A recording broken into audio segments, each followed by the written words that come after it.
Vamos. Bom, até liguei a câmera aqui para dar um olá para todas e todos. Bem-vindas e bem-vindos ao nosso webinário hoje.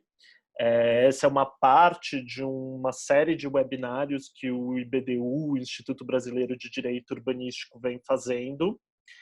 Para quem ainda não conhece bem o Instituto, é uma associação da sociedade civil com mais de 300 profissionais e militantes pelo direito urbanístico, pelo direito à cidade, o direito à moradia no Brasil. Também temos alguns participantes e associados internacionais, como é o caso do Edésio, que está aqui hoje com a gente, mas também do Antônio Azuela e de outros interessados nas discussões de direito urbanístico brasileira. E nos últimos mais de 15 anos, a gente tem promovido espaços de debate, reflexão e de incidência política também acerca do direito urbanístico e de políticas urbanas. Então, nesses tempos de pandemia, nós temos aproveitado esse distanciamento físico para promover uma aproximação virtual. Então, tem sido bem interessante esses eventos que a gente tem conseguido fazer, conectando pessoas de diferentes regiões do Brasil. E aí, dessa vez, o Edésio veio com uma sugestão brilhante de por que não também de fora do Brasil, aproveitando a experiência no caso da Argentina. Então, para liderar esse debate hoje, coordenar esses nossos trabalhos, eu queria convidar o Edésio Fernandes e a Letícia Osório, são dois grandes associados do IBDU. Então, Letícia é a nossa coordenadora de relações internacionais atualmente no âmbito do Conselho do IBDU, e Edésio, sempre uma inspiração e provocador, pensou essa dinâmica hoje, esse debate para a gente conversar sobre a experiência da Argentina. Então, muito obrigado, Edésio e Letícia, por toparem estar aqui com a gente hoje. E, por favor, sigam. Para quem... desculpa, apresentando melhor os dois, né? Letícia, além de conselheira, faz parte de organizações do terceiro setor, também lidando com temas ambientais e urbanos. E Edésio trabalha e, enfim, é associado, é parte da DPU Associates e do Lincoln Institute of Land Policy. Então, muito obrigado, gente. Uma contribuição genial que vocês podem trazer hoje. A palavra é com vocês. Bem, eu vou começar então. Boa tarde a todos e todas. É um prazer estar com vocês. Estou falando de Londres, quer dizer, para mim, boa noite para todos e todas. Eu queria primeiro explicar um pouco a dinâmica desse nosso encontro, para depois falar um pouquinho sobre as razões da organização desse webinário. Vai ter tudo muito simples, muito informal. Eu e Letícia vamos falar no máximo 5 minutos cada, apresentando o tema e antecipando algumas questões. Depois nós vamos pedir ao Juan e à Cristina que falem. Os dois vão falar em espanhol. Vou pedir a eles que falem um pouquinho mais despacio, mas eu tenho certeza que todos compreendem na nossa linguagem comum, latino-americana, do portunhol, com certeza. E se houver qualquer dificuldade de compreensão de conceitos, de palavras, depois nós podemos esclarecer. E, basicamente, eu vou pedir, então, ao Juan que apresente um pouco o Plano Nacional do Solo Urbano, que acaba de ser lançado na Argentina, e Cristina, com certeza, vai abordar o tema do trabalho tão instigante que ela tem feito há tantos anos sobre a produção informal do espaço urbano nas cidades argentinas. Então, antes de passar a palavra para a Letícia, eu só queria situar um pouco a razão pela qual me ocorreu promover e provocar essa discussão sobre o caso argentino. A verdade é que a Argentina é um caso, no contexto latino-americano, muito peculiar, porque toda a construção da ordem jurídico-urbanística nos países latino-americanos tem como base conceitual o princípio da função social da propriedade. E essa é uma discussão que começou na Argentina, num congresso em 1912. Foi de lá que surgiu todo esse movimento de ideias, né, para que toda a concepção jurídica dos direitos de propriedade passasse a se dar em função, né, desse princípio estruturante que é o da função social da propriedade. Em nome desse princípio, ordens jurídicas têm sido construídas, sobretudo desde os anos 30, em diversos países latino-americanos, sendo sempre objeto de muitas disputas conceituais, políticas, institucionais e sociais. No entanto, em que pese a Argentina ter sido o berço dessa discussão conceitual, até hoje a Constituição argentina não incorporou o princípio da função social da propriedade. Quer dizer, isso é uma curiosidade, né? E talvez por isso, ao longo de um século, né, de urbanização intensiva na Argentina, assim como em outros países latino-americanos, no caso argentino, faltava até pouco tempo um marco nacional jurídico urbanístico, uma lei nacional, uma organização nacional, né, dos princípios, instrumentos, conceitos, processos, mecanismos que pudessem oferecer condições para controle jurídico dos processos de uso, construção, parcelamento do solo urbano.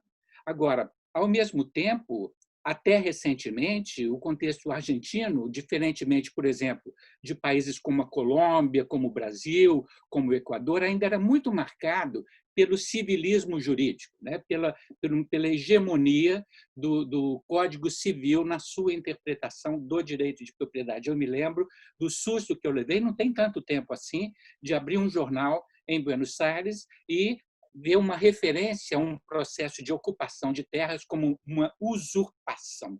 Quer dizer, isso é ainda uma visão muito civilista, muito tradicional, né, dos direitos de propriedade.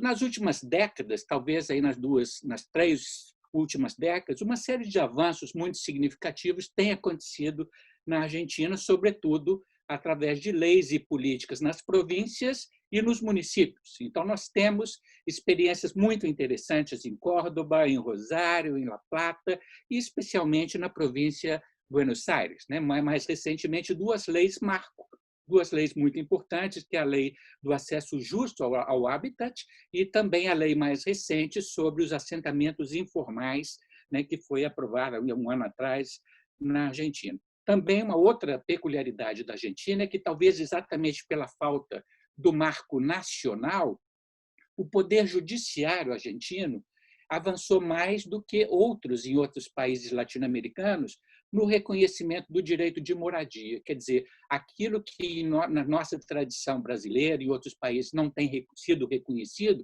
que é a importância, a eficácia jurídica dos tratados internacionais que reconhecem o direito de moradia. No caso argentino, há já um corpo de decisões judiciais mais progressista nesse sentido. Então, são contradições do processo político e alguns projetos de lei, né, de ordenamento territorial que estavam sendo discutidos no Congresso argentino também não conseguiram decolar.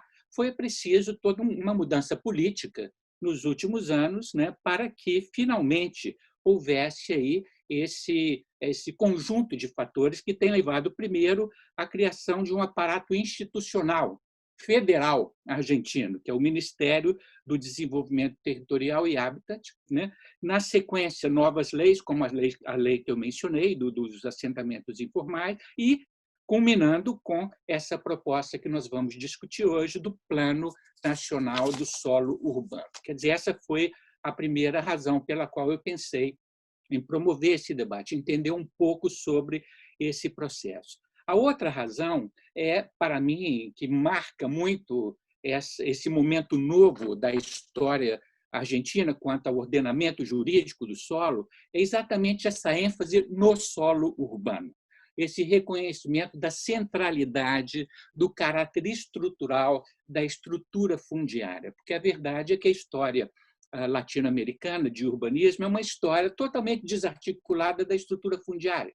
Nós tentamos fazer política urbana sem interferir na estrutura do solo, na estrutura fundiária. Não tem havido, historicamente, um esforço de articulação das políticas urbana com a política habitacional, com a política de transportes, com a política de meio ambiente. Quer dizer, essa centralidade que é dada no próprio nome do Plano Nacional do Solo, né? E essa articulação que é feita, por exemplo, o Ministério do Desenvolvimento Territorial e Habitat. Quer dizer, isso está escancarado, está sendo colocado de uma forma que eu não conheço parecida nos outros países latino-americanos. O Ministério das Cidades no Brasil, por exemplo, não conseguiu ir além da visão tradicional de habitação, saneamento, transporte, quer dizer, os temas setoriais, sem uma articulação, né, direta, íntima e profunda com a questão do solo. Tem sido interessante ver também os depoimentos do governo argentino de que será em torno da questão do desenvolvimento territorial e da política de solo associada com a de moradia que o país vai enfrentar, né, e as consequências da pandemia.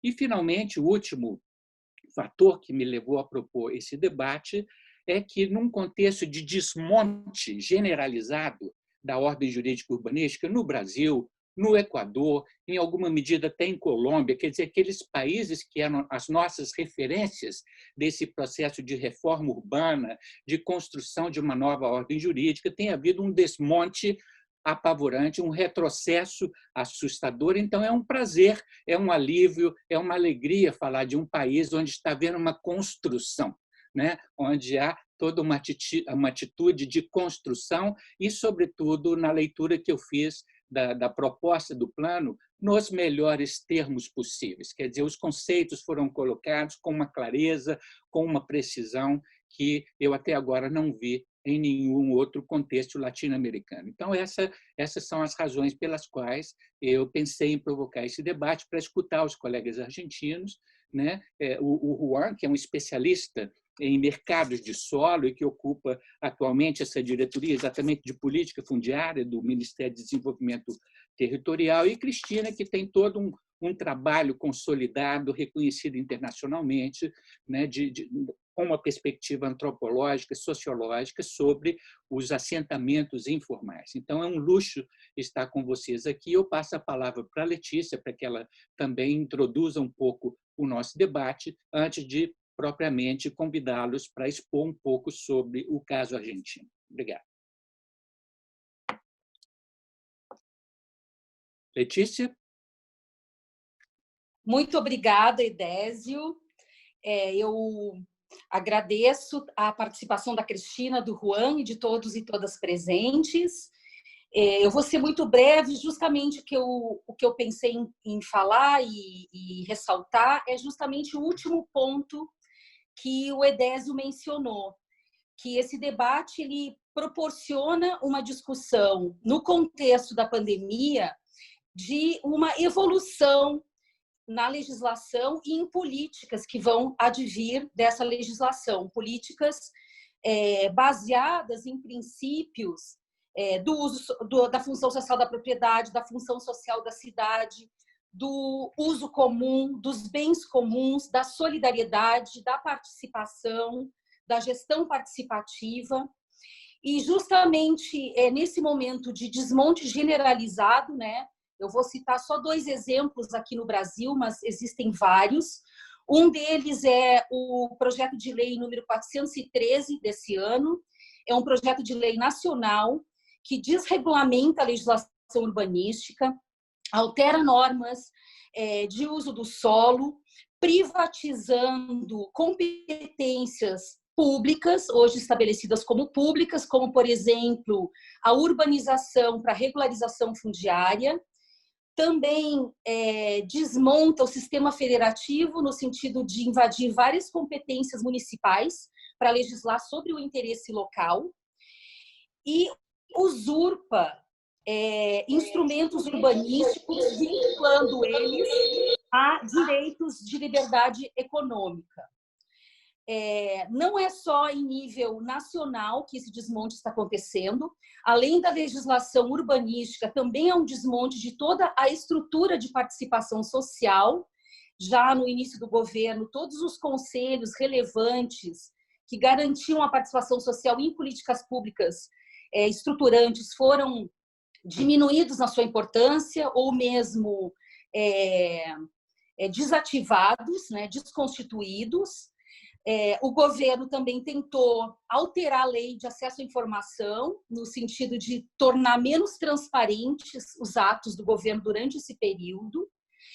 E, por exemplo, em nível municipal, tem o projeto de lei número 174 da cidade do Rio de Janeiro, que também aproveita esse momento em que a imprensa está toda voltada ao Covid, em que as pessoas estão isoladas, para aprovar a regularização de aumento de área edificada, sem as devidas contrapartidas sociais, né? É uma lei que basicamente pagou, licenciou. Essas duas leis e outras, o IBDU tem atuado no sentido de produzir notas e manifestações contrárias e tentar incidir nesse processo legislativo que viola princípios internacionais de direitos humanos, como não retrocesso, como a necessidade de priorizar os mais vulneráveis, de investir todos os recursos necessários nesse momento para garantir a assistência a essas populações no caso da pandemia, e também de inviabilizar a realização dos ODSs, né, que tem um compromisso muito próximo dentro de 20 anos. Então, como diz o Edésio, é um momento da gente trazer aqui uma discussão positiva e de como um país pode atuar no sentido de evoluir e de avançar nas suas legislações, nas suas políticas, nesse momento em que, ao contrário, muitos se aproveitam dessa situação para para aprovar retrocessos que impactam muito a vida das pessoas nas cidades. Muito obrigada. Vamos ao debate e às apresentações. As apresentações e ao debate, desculpa.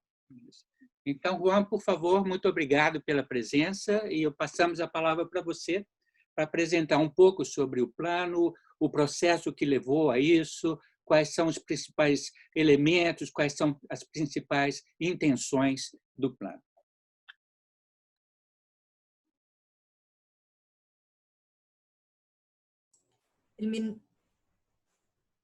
Tu Juan, micrófono está fuera, no Juan. te escuchamos. ¿Qué pasa? Hola, hola. Ahora sí. Sí. Ahora sí. Buenas tardes. Primeiro, eu quero agradecer ao Instituto Brasileiro de Direito Urbanístico, a Edésio, Betânia, Rodrigo y todos os integrantes por esta proposta de contar sobre o Plano Nacional de Suelo Urbano y sobre, bueno, cómo fue el proceso de construcción y los desafíos que tenemos por delante para su implementación. Vou falar en portuñol, vocês desculpen por anticipado. Fale em espanhol, sem problema. Bien. Un primer punto importante de señalar es que, bueno, Edésio hizo algunos comentarios al respecto. Este plan nace con la asunción del nuevo gobierno argentino en diciembre de 2019. Luego de 4 años de un gobierno de corte neoliberal, digamos, como fue el macrista, de un fuerte proceso de endeudamiento, y de, digamos, de volver hacia atrás en muchos aspectos donde en el periodo anterior de gobierno se había comenzado a avanzar. Una primera cuestión que nosotros encontramos al asumir en nuestro trabajo en el Ministerio de Desarrollo Territorial y Hábitat, a partir de la propuesta de la ministra María Eugenia Bielsa, nos encontramos con un Estado desguazado, digamos, desarmado, disminuido luego de estos 4 años de trabajo. Por ejemplo, solo para poner un ejemplo y dimensionar este desguace y disminución del Estado. Entre 2012 y 2015, el gobierno nacional argentino había puesto en marcha un programa federal de crédito hipotecario llamado Procrear, un programa que en 3 años, digamos, fines de 2012 hasta 2015, había logrado entregar 200.000 créditos hipotecarios financiados con recursos públicos y recursos digamos, en parte del Fondo de Garantía de las Pensiones y Jubilaciones Argentinas. Nosotros llegamos y encontramos que el equipo para seguir y para hacer toda la gestión de ese programa de crédito hipotecario era un equipo de 15 personas, digamos, entre los cuales no había un solo arquitecto. Solo para poner un ejemplo del estado al que llegamos y con el cual nos encontramos.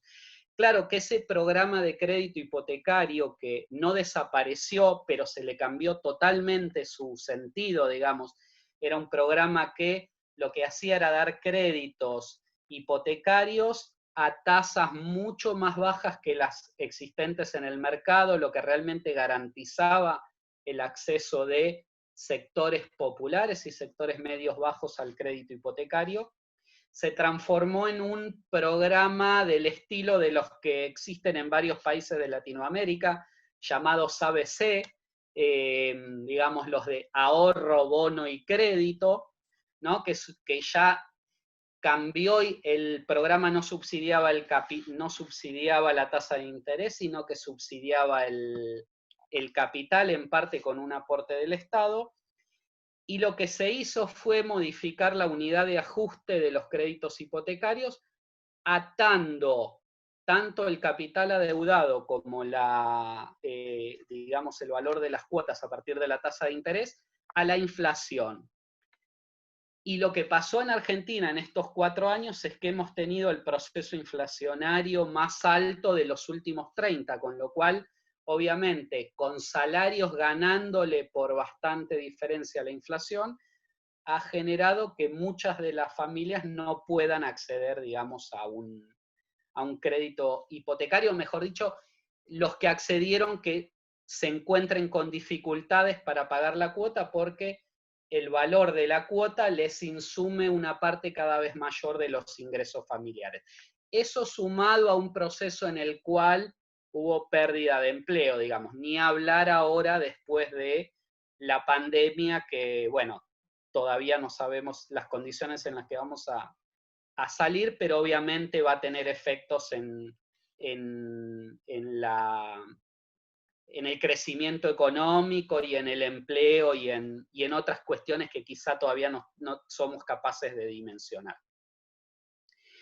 Un segundo punto a destacar, ya lo mencionó Edesio, así que solo para reforzar, es destacar esta idea de creación de un ministerio de desarrollo territorial y hábitat, digamos, de desenvolvimiento territorial y hábitat, digamos que tiene que ver, no está puesto el foco solo en la producción de vivienda y de mejoramiento del hábitat, sino que tiene la idea de mirar el desarrollo territorial como un todo, donde obviamente el hábitat es una parte importante, pero también lo es la política de suelo y también lo es el desarrollo territorial. Un tercer punto también para destacar es que Argentina es un país con una organización federal de gobierno. En eso es similar a la situación de Brasil y México y otros países, algunos otros países de América Latina, pero digamos, la Federación Argentina, nuestro país, nace de un acuerdo de todas las provincias existentes que anteceden a la nación, y por lo tanto, todas aquellas competencias que no fueron expresamente delegadas a la nación son competencias básicamente provinciales, digamos, y del nivel subnacional. Una de ellas es la cuestión del ordenamiento territorial y la definición de los usos del suelo. Entonces, hay ahí una cuestión muy importante que cuando cuente un poco cómo pensamos cuáles son los componentes del Plan Nacional de Suelo, que ustedes van a ver que es una fuerte tarea de trabajo conjunto con las provincias y los municipios. ¿Por qué? Porque la nación no tiene potestades para definir los usos del suelo ni la política de ordenamiento territorial a nivel provincial y local. Entonces, ahí hay una fuerte tarea y un gran desafío que tenemos por delante, que es, bueno, desde las potestades que tenemos desde la nación, cómo acompañar y fortalecer estos procesos. Y esto, digo, no es para que funcione como una excusa de, bueno, la nación no puede porque no tiene competencias. No, digamos, la nación no tiene competencias específicas, pero obviamente que tiene responsabilidades y creemos que hay formas de abordar e intervenir y acompañar y promover políticas adecuadas a nivel local. Y por otra parte, de las 24 jurisdicciones argentinas, las 23 provincias, más la ciudad autónoma de Buenos Aires, de esas 24, solo 4 de ellas, es decir, 4 de 24, cuentan hoy con una ley de ordenamiento territorial a nivel provincial, digamos. En el resto de los casos no existe una normativa de nivel provincial o estadual, digamos, organizadora, sino que las responsabilidades y las cuestiones relativas a la materia se están dispersas en una serie de otras normativas que están muy lejos de la integralidad, digamos, que son muy parcializadas por normativas, digamos. Por ejemplo, en muchas provincias la aprobación del loteo se rige por una ley de mensuras que puede tener 40 o 50 años de antigüedad. Entonces, ese es otro punto importante también del marco en el cual, del cual partimos. Esto de la política de suelo, en general siempre se asume que las políticas territoriales y las políticas habitacionales incluyen en su concepción y en su desarrollo a las políticas de suelo. Y la verdad, allá de esos supuestos, lo que encontramos es que no hay una política de suelo explícita, y por lo tanto para nosotros era importante que el Estado pueda plantear ahí una marca, una guía, una idea de política de suelo a nivel nacional. ¿Y por qué pensamos en un Plan Nacional de Suelo Urbano? Bueno, porque pensamos que para atender integralmente todas las instancias institucionales que permitan mejorar las condiciones objetivas para crear un modelo de desarrollo territorial inclusivo, federal, que promueva el arraigo en las ciudades intermedias y en los pueblos más pequeños, es indispensable que el Estado cuente con una política explícita a nivel nacional.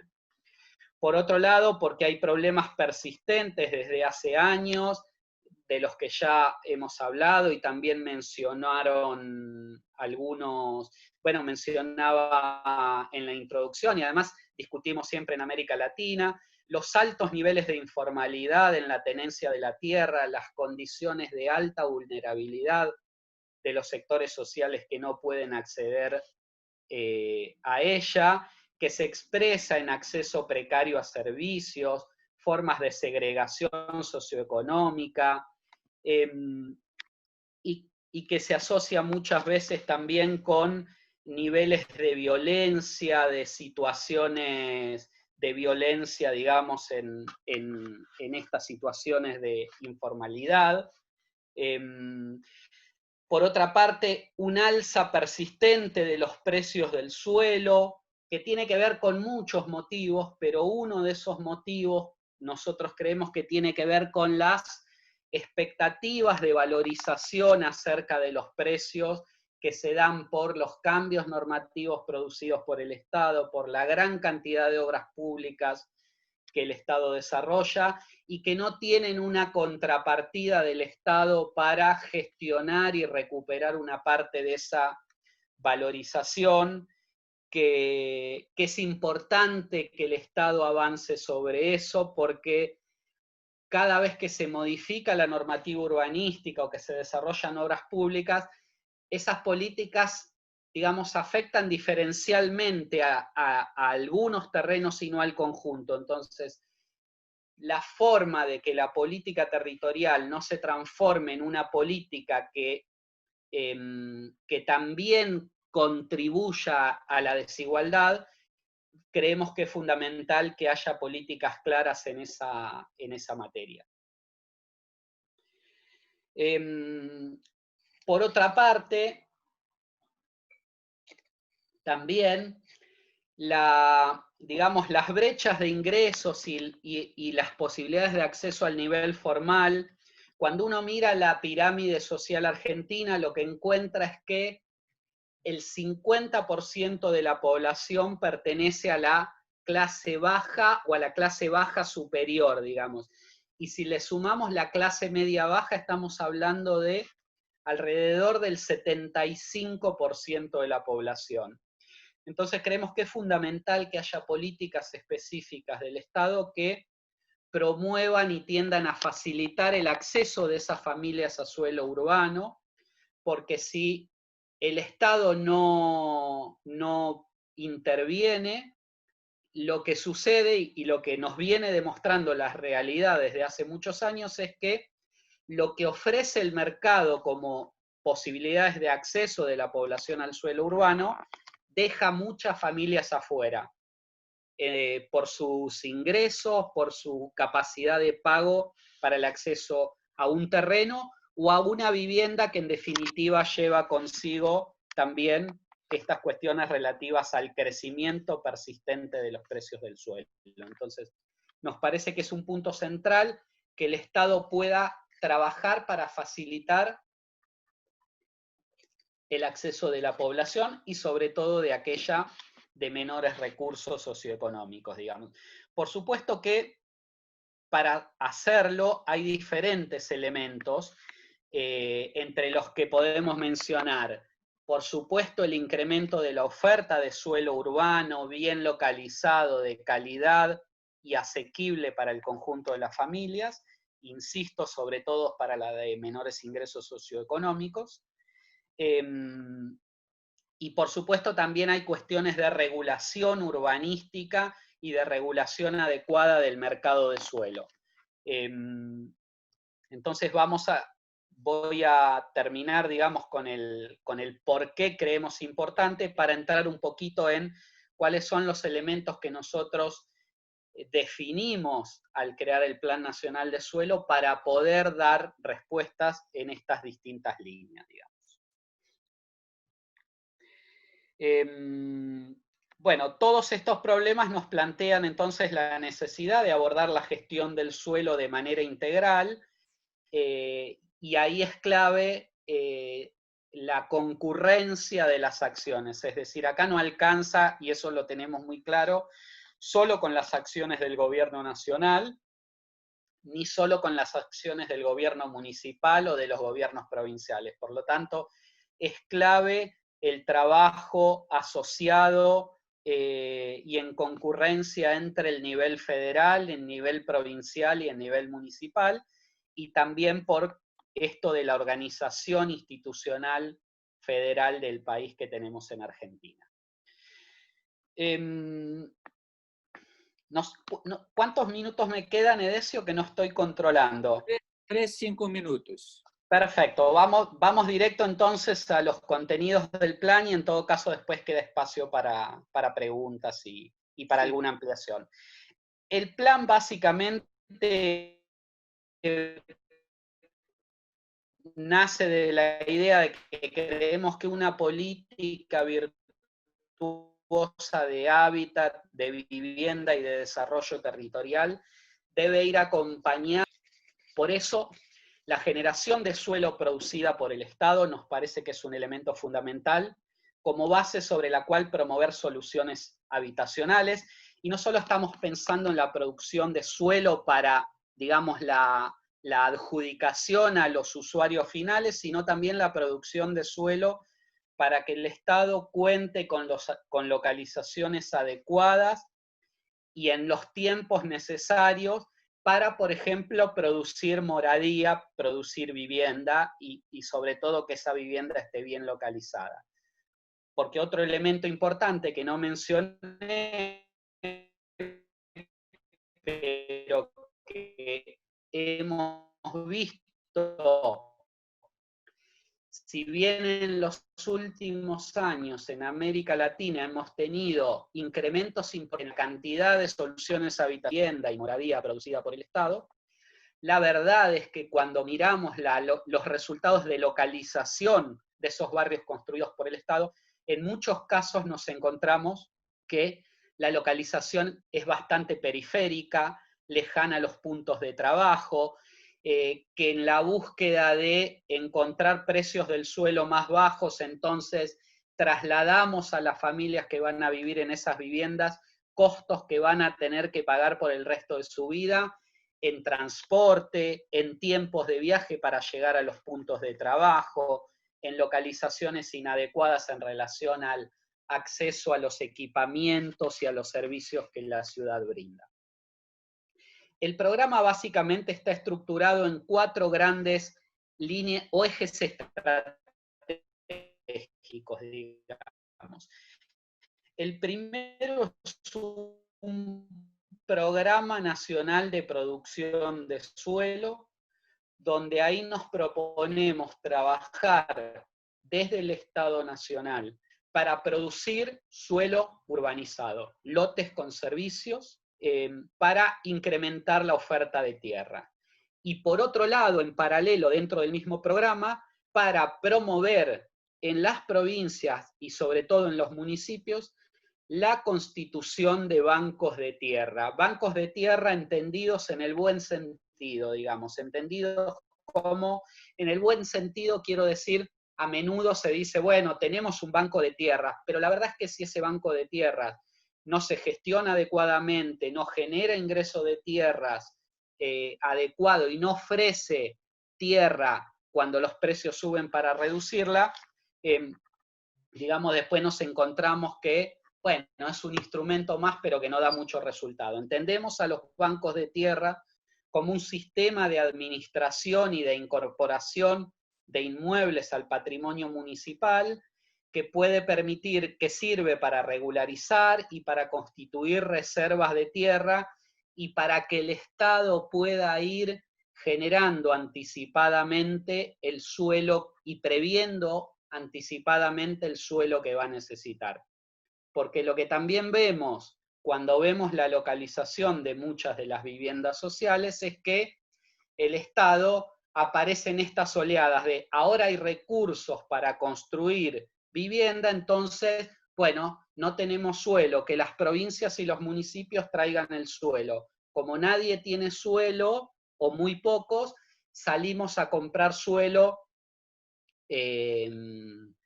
urgidos porque están los recursos, y en esa lógica, digamos, sabemos cuál es la respuesta del mercado. Juan, por favor, apresente os 3 outros aspectos. Bien. E depois, nas perguntas, você pode desenvolver mais. Perfecto. El segundo eje estratégico, digamos, es la creación de un programa nacional de capacitación y asistencia técnica en políticas de suelo para trabajar junto a provincias y municipios en ese tema, apoyarlos y construir juntos, digamos, capacidades para mejorar las políticas de suelo. El tercer punto tiene que ver con la creación de una instancia participativa y de debate, que es lo que llamamos la Mesa Intersectorial de Políticas de Suelo, que lo que se propone es un ámbito de debate entre el sector público, privado, organizaciones gremiales, universidades y organizaciones de la sociedad civil, para enriquecer, debatir, construir y proponer y mejorar las políticas públicas existentes en la materia. Y el cuarto punto tiene que ver con la creación de un Observatorio Nacional de Acceso al Suelo, que sirva como un ámbito de construcción y análisis de datos acerca de la situación de acceso al suelo en todo el país. Ese observatorio va a tener 2 grandes ejes de trabajo. Uno es la construcción de un registro territorial de suelo apto para programas habitacionales y proyectos urbanos, y otro que es un observatorio nacional de precios del suelo para justamente también tener datos acerca de lo que está pasando en el mercado, de cómo evoluciona, inclusive para poder medir el impacto del Plan Nacional de Suelo en relación a cómo eso evoluciona. Así que, sintéticamente,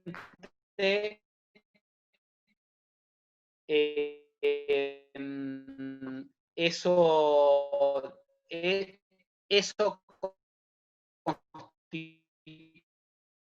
constituye, digamos, el plan nacional.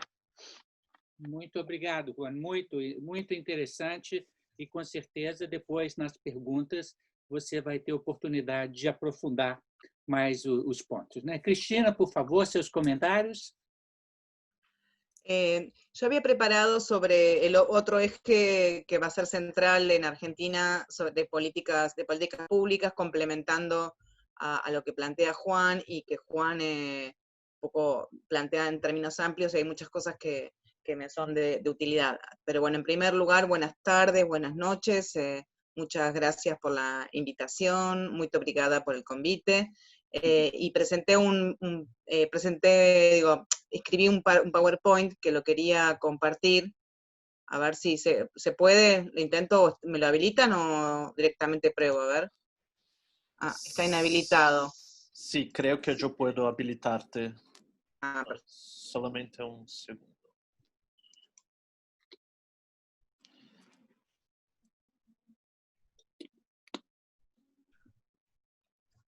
Ahora sí, creo que puedes.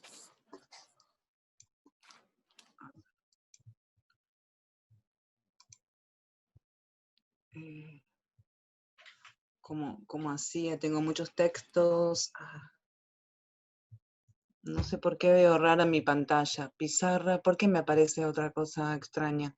¿Archivos será acá? Share screen. Share screen abajo, puedes un verde.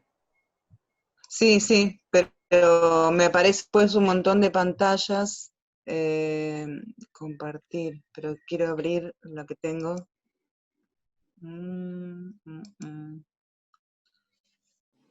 Muchas veces lo hice, pero mostrar todas las ventanas, a ver, en escritorio lo tengo acá.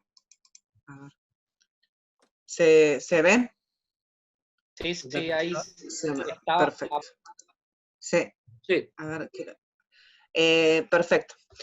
Bueno, yo quería presentar sobre las nuevas políticas de regularización dominial de asentamientos populares, que en Argentina se suelen llamar como villas, vilas o asentamientos a secas, pero la ley de la que voy a hacer referencia se lo llama barrios populares, que en parte también incluyen algunos otros barrios que no son de esta tipología.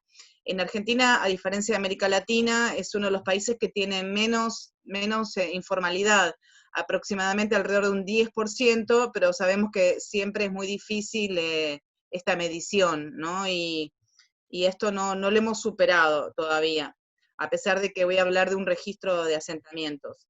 Quería plantear una ley que es como muy paradójica, porque se vota en el 2018, en pleno contexto de un gobierno, como bien dijo Juan, neoliberal, y que fue un poco una sorpresa y tiene algunos elementos interesantes y otros bastante controvertidos. De hecho, con Juan hemos hablado de alguno de ellos. La Argentina tiene unos antecedentes de activismo legislativo, que algunos mencionó Edesio, y este sería un caso, digamos, porque es una ley en parte propuesta por organizaciones sociales.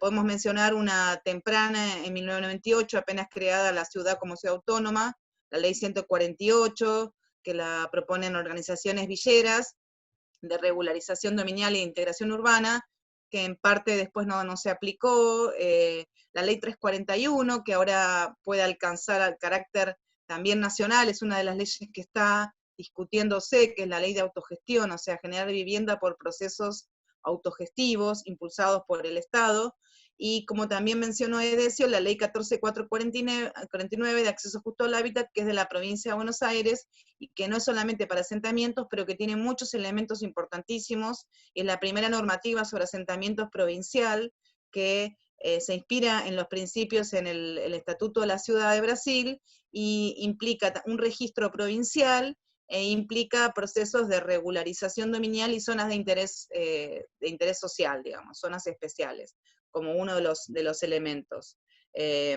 Y algo también muy importante, que esa ley prohíbe los desalojos en asentamientos que estuvieran en ese registro.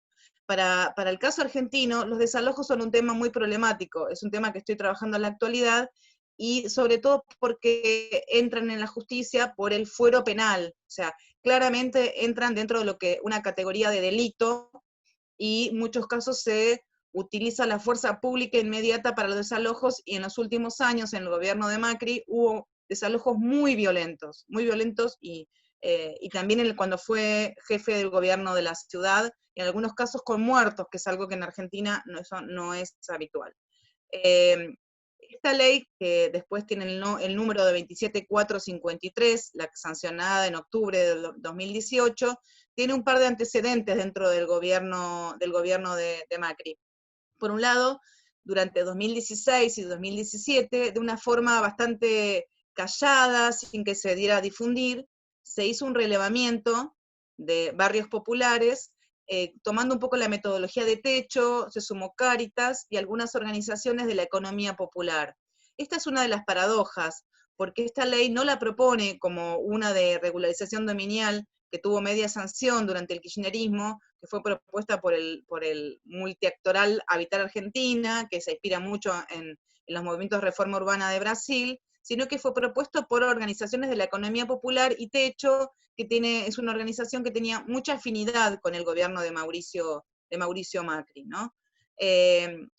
Y entonces durante estos años hizo un relevamiento que dio una cifra después de 4.228, que fue variando, pero terminó cerrando en esa situación, y que fue hecha por las mismas organizaciones sociales, por Techo, por Cáritas, que es una organización de la Iglesia Católica. Ya después, en 2017, por decreto, se crea el Registro Nacional de Barrios Populares, en proceso de consolidación, y una figura jurídica extraña, que se llamaba el certificado de domicilio, que todavía existe, y que en realidad es darle un papel a cada habitante de los asentamientos de que vivían en ese domicilio. Ese certificado en realidad no tenía mucho valor jurídico, pero digamos, porque incluso en muchos casos la gente creía que comenzaba el proceso de regularización dominial, y mucho la propaganda del programa lo decía: ahora tu casa es tu casa, pero no tenía nada que ver con una regularización dominial. Se esperaba que eso facilitaba el acceso a los servicios, que eso era también extraño, porque para acceder a los servicios en muchos casos no hace falta tener el título de propiedad, pero sí implicaba desde el punto de vista social un reconocimiento. Yo creo que el principal valor de eso fue un reconocimiento social de que existo, el Estado me conoce, ¿no? Eso no hay que minimizar este último aspecto, pero lo demás fue más bien una confusión que una cuestión, y ahí también habría que pensar en esta alianza extraña de estas organizaciones con un gobierno neoliberal, que tenía que ver, sin duda, digamos, con una búsqueda de un ampliamiento de la base social del gobierno de Macri, que fundamentalmente clase media, media alta, y donde el peronismo tiene una fuerte arraigo en los sectores populares, y, digamos, esta base de personas en asentamientos implicaba también una base de sus números de celulares, de teléfonos celulares, y fue utilizado durante la campaña del 2017, prometiendo que tu casa va a ser tu casa, digamos. Entonces es un efecto polémico de este decreto, ¿no? Y después, finalmente, en octubre del 2018, se da un debate, y también ahí hay una cosa paradójica, que es que se da un debate muy a puertas cerradas. Los medios de comunicación masivos como Clarín y La Nación no hacen prácticamente ningún registro de esta discusión y de esta ley. Cuando se sancionó, una nota que dura un par de horas en la página online, porque justamente la clase media que votaba a Macri tiene un fuerte rechazo por las políticas de regularización dominial, porque es algo así como darle tierra a los delincuentes, a los que ocupan ilegalmente, a los que no se merecen esta tierra, lo único que hay que hacer es expulsarlo. Ese es el discurso de gran parte de los votantes de Mauricio Macri. Con lo cual esta ley, que merecía un titular en el diario, apareció como callada, digamos, para no asustar a los votantes de Macri, ¿no? Esta ley tuvo 3 jornadas de debate en la Cámara de Diputados, con muchas posiciones a favor, sobre todo de estas organizaciones de la economía popular, y con fuertes críticas de, digamos, del mundo académico, de exfuncionarios, y sobre todo miembros también de Habitar Argentina, porque si hay un organismo de activismo legislativo es justamente Habitar Argentina, y esta ley no fue presentada por ellos ni por dirigentes de organizaciones barriales en general, era más bien vinculados a el movimiento de desocupados, o Techo o Cáritas, ¿no? Entonces fue una ley propuesta por quienes en general no se dedicaban a estos temas, ¿no? Y entonces, bueno, diputada fue igual, fue presentada por las 3 fuerzas que conformaban la Alianza Cambiemos, y con una paradoja que esta ley prácticamente casi no salía, y estos movimientos le dijeron al gobierno de Cambiemos que si no se presenta por ellos, se presenta por la oposición, y ahí entonces Cambiemos decide finalmente presentarla, porque ya había un acuerdo con el Fondo Monetario, era un contexto histórico totalmente distinto a lo que venía 2016-2017. Entonces, en Cámara de Senadores se aprobó casi por unanimidad, salvo un par de senadores que no. Y ahí había cierto, digamos, resquemores, ahora voy a hablar después de algunas críticas, que me las asumo, pero sobre todo el resquemor de los diputados en la legislatura es que es una ley fuertemente centralista, y como hablaba bien Juan, digamos, nosotros somos un país federal, y esto había muchos temores respecto a esta relación nación-provincia o nación-municipio. Yo voy a pasar a los principales artículos de la ley, no voy a hablar de toda la ley, pero bueno, fundamentalmente es una ley que expropia las tierras de los asentamientos populares, pero bueno, expropia las tierras privadas, y ahí en realidad tiene problemas de redacción, porque hay un antecedente que no mencioné, que es en los 90, y también en un contexto neoliberal, pero de un gobierno peronista neoliberal, se sancionó un decreto que fijaba la regularización dominial de todos los asentamientos en tierras fiscales nacionales. Y hay una palabra que se utilizaba en esa ley, que para mí es importante, que después la voy a volver, que no se menciona en esta ley, que es para sus actuales ocupantes, ¿no? Entonces, esta ley viene a englobar también tierras públicas, pero fundamentalmente una expropiación a todos los asentamientos en tierras privadas, ¿no? Entonces, el primer artículo tiene que ver con esto, y son solamente a los barrios que están en el registro preexistente, ¿no? Después es interesante, esto también es objeto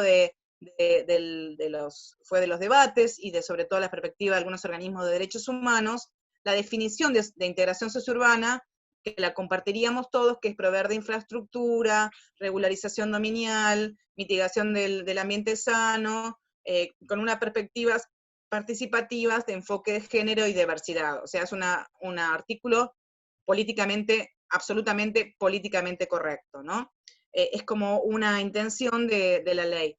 Después, los demás artículos plantean la expropiación de esta tierra, y un segundo cuestión que es polémica es que todo va a un organismo que se ocupa que fue creado en los 90, que se ocupa de las tierras fiscales nacionales, que era sobre todo las tierras residuales de las privatizaciones de los 90, ¿no? O sea, las empresas estatales que tenían mucha tierra, quedó un sobrante que se utilizaba, se generó un ente que en muchos casos las privatizaba, ¿no? A los grandes desarrolladores inmobiliarios, ¿no? Ese sería el organismo que se ocuparía de esto, y esto articularía con el Ministerio de Ministerio de Salud y Desarrollo Social, porque el de Salud había desaparecido en el gobierno de Macri, volvió con Alberto Fernández. Entonces había una articulación extraña, un ministerio estaba a cargo del programa, pero un ente que depende del Poder Ejecutivo era el que tenía todos los papeles, digamos, y la gestión de la tierra. y se crearía este programa de integración socio-urbana que lo tendría este Ministerio de Salud y Desarrollo Social, ¿no? Acá entrar en uno de los artículos más polémicos que se introdujo, en parte también creo que por los resquemores de las provincias y los municipios, que es que todo este proceso quedará sujeto a viabilidad técnica, ambiental, económicos y a criterio de planificación, ¿no? Con lo cual, en realidad, bueno, ¿cuál se va a aplicar, cuál se va a regularizar? Bueno, puede ser un poquito negociado todo, ¿no? Y después, en cuanto a los servicios, también acá hubo un retroceso muy fuerte a lo que pedían las organizaciones sociales. La ley en realidad hubo dos proyectos, una de las organizaciones sociales y otra del gobierno. El que quedó fue la del gobierno con algunas inclusiones de las organizaciones sociales, y se nota en la ley. Entonces, una de las cosas que pedían las organizaciones sociales es el acceso a los servicios, que era una de las cosas centrales. La ley nada más que dice que va a promover acciones, coordinar a futuro el acceso a los servicios, con lo cual es palabra de buenas intenciones, pero la ley no garantiza nada. El marco regulatorio, y esto tiene que ver con las organizaciones sociales, es que el costo no puede exceder el 20% del ingreso familiar, y va a ser para vivienda única familiar, y algo interesante es que también puede haber un comercio dentro de la casa. Esta es una innovación que las leyes argentinas sobre vivienda en general no están contempladas. Nunca se piensa la unidad habitacional también como una unidad económica.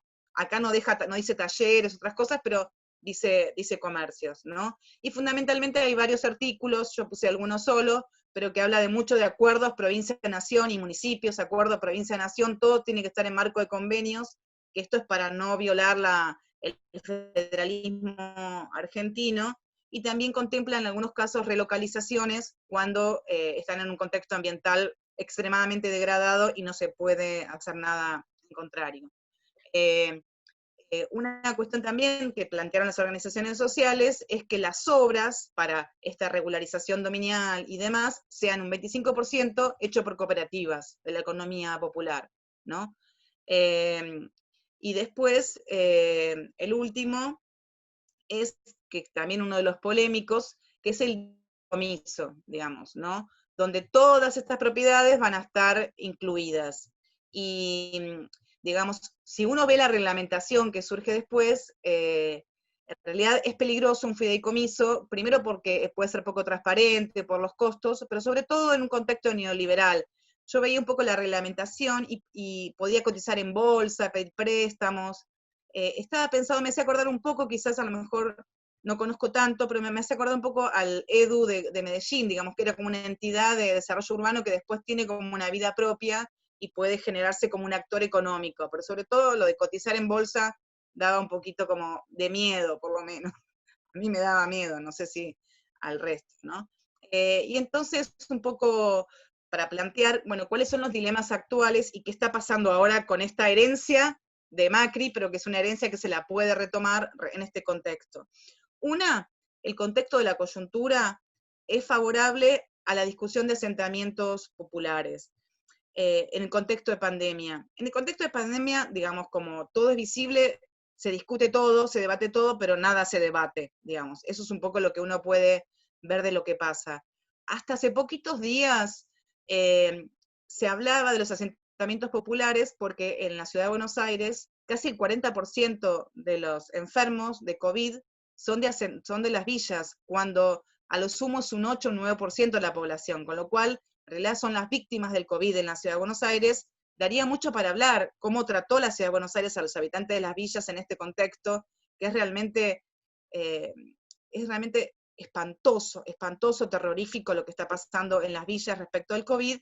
Después hubo un caso en la provincia de Buenos Aires que se hizo un cercamiento polémico como tal, pero con exactamente al inverso de la ciudad de Buenos Aires, con un Estado hiperpresente. Todos los ministerios estaban en ese barrio, Villa Azul, PAMI, que es para los ancianos, ANSES, que es la seguridad social, el Ministerio de Trabajo, le pusieron bancos, cajeros, llevaron comida, viandas, o sea, era un Estado presente, y ahí apareció de vuelta entonces la temática de los asentamientos populares, y creo que hace poquitos días, y recién el otro día, apareció la idea que se habla ahora de un plan Marshall criollo, que es urbanizar las villas de capital y del conurbano, digamos. Está este plan nacional, pero fundamentalmente que está concentrado acá, en el área metropolitana de Buenos Aires, una importantísima inversión en estos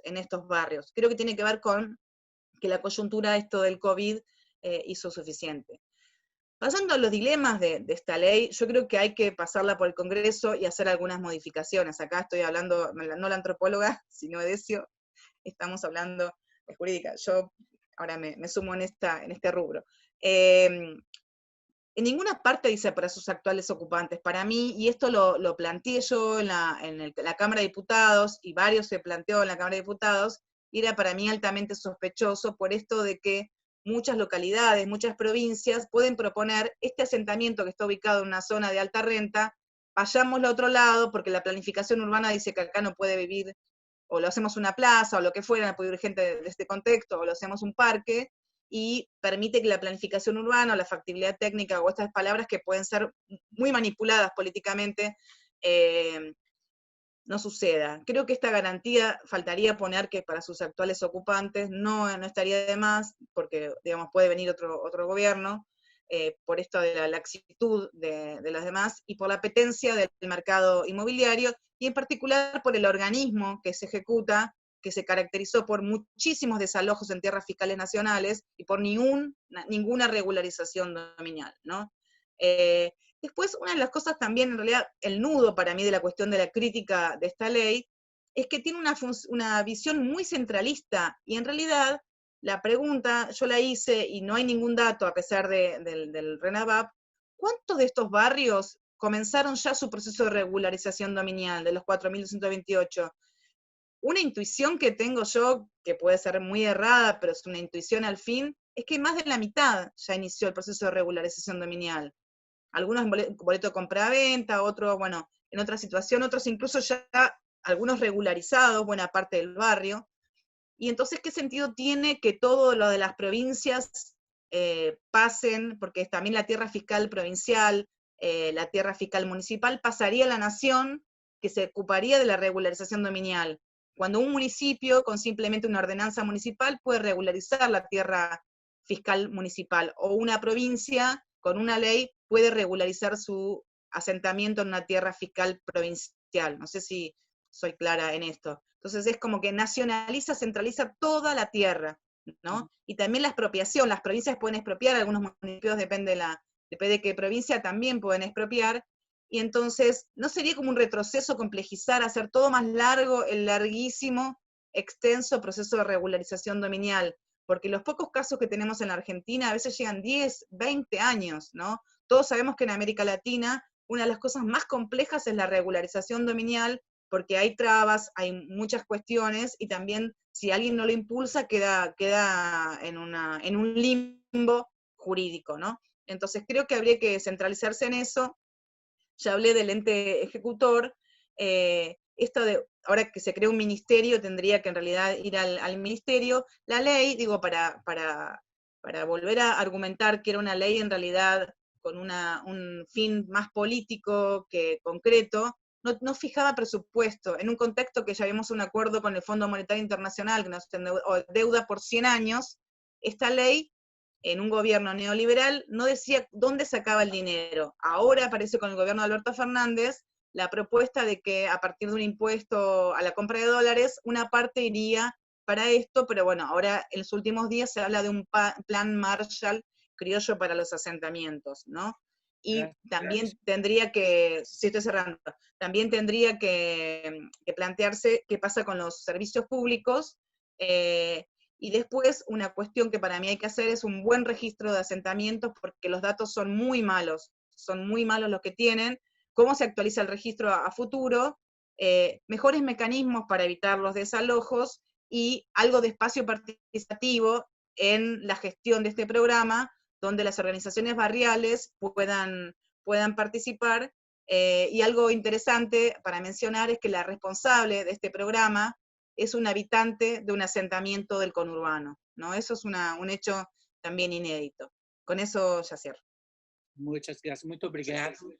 Vamos passar, então, para um debate. Eu queria propor, então, que quem tiver perguntas ou comentários, que o façam de maneira objetiva. Vamos fazer assim, blocos de 5 perguntas ou comentários, né? Eu queria, então, abrir, eu não sei, o Rodrigo está coordenando, né? Enfim, que as pessoas se apresentassem muito rapidamente e colocassem suas perguntas e comentários, seja para o Juan, seja para a Cristina, ou em geral. Quem se habilita, quem quer começar?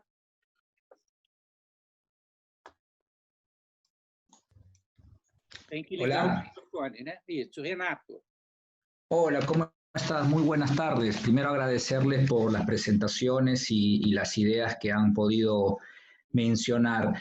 Yo soy Renato, soy de Perú, me encuentro ahorita haciendo un doctorado en la Universidad Nacional de Sarmiento. Y bueno, tenía una pequeña acotación a lo que mencionó Cristina sobre una ley en donde creo que el gobierno empieza a dar las constancias de posesión para tener de alguna manera visibilización que están presentes, y un poco noté que Cristina mencionó cuál sería la validez en realidad. Le comento que este tipo de las constancias de posesión en Perú se han dado desde inicios del presente siglo. Es un instrumento que dan los gobiernos locales con la finalidad de que las personas puedan acceder, digamos, a los servicios, porque eso es lo que lo pide. Por ejemplo, una empresa prestadora de servicios de agua, desagüe, exige a los habitantes de los asentamientos humanos, que así lo llaman en Perú, para que puedan ir, y hacer las obras y las construcciones. Ahora, eso también tiene otro nivel legal y de validez. Significa que si tú tienes las constancias de posesión a lo largo de 5 años, 10 años, tú puedes ya acceder a otro tipo de regularización denominado la prescripción adquisitiva, que en Perú, a diferencia de la Argentina, es notable los tiempos de ocupación. En Perú, por ejemplo, con Fujimori tenías que vivir 10 años en un asentamiento humano, mostrar la vivencia mediante las constancias de posesión, y la COFOPRI lo que hacía era tener estos documentos legales para iniciar el proceso de titulación. Lo que sabía es que acá en Argentina esto se extiende como que a 20 años o algo así, o es un poco más rígido esto de las prescripciones adquisitivas. Gracias, Renato. Betania, por favor. Hola compañeros, gracias Edésio, felicitaciones Cristina y Juan, un gusto verlos. Pues a mí me encantaría si ustedes hablasen un poco del siguiente tema. El Instituto Brasileiro de Derecho Urbanístico hace parte de una plataforma global por el derecho a la ciudad. Y a mí me gustaría saber cómo marcha ese debate en Argentina. Si esta es algo que está presente en los debates, si ustedes ven la posibilidad del plan difundir un poco más la idea, el ideario del derecho a la ciudad, y también saber un poco cómo se encuentra la discusión sobre, por ejemplo, la agenda hábitat en el país. Y gracias por las ponencias de ustedes. Gracias, Edésio. Gracias. Mais alguém? Mais algum comentário ou pergunta?